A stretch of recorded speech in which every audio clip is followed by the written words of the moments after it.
দের সঙ্গে রয়েছি আমি প্রিয়াঙ্কা। বিজেপির বিরুদ্ধে এবার দিল্লিতে নির্বাচন কমিশনের সদর দফতরে অভিযোগ জানাবে তৃণমূল কংগ্রেস।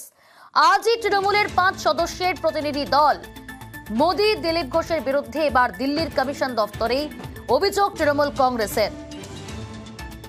আমাদের সঙ্গে রয়েছে আমাদের প্রতিনিধি আবির। আবির, কোন কোন অভিযোগকে সামনে নিয়েই এবার নির্বাচন কমিশনের দ্বারস্থ হচ্ছে তৃণমূল কংগ্রেস?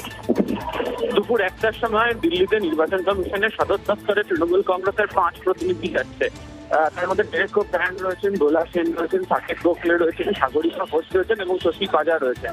গত কয়েকদিন ধরে তুমি জানো যে প্রধানমন্ত্রীর ফোনের যে বার্তা, একই সঙ্গে হচ্ছে দিলীপ ঘোষ এবং অভিজিৎ গঙ্গোপাধ্যায় ইস্যুতে বারবার ধরে তৃণমূল কংগ্রেস সরব হয়েছে।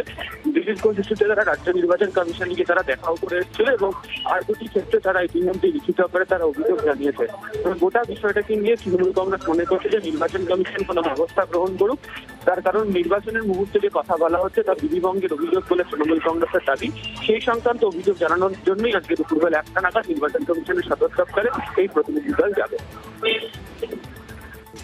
বেশ, ধন্যবাদ আবির।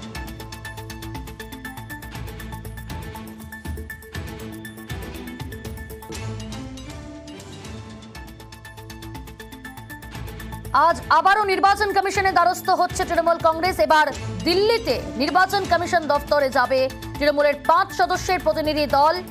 মোদি এবং দিলীপ ঘোষের বিরুদ্ধে অভিযোগ জানাবেন তারা।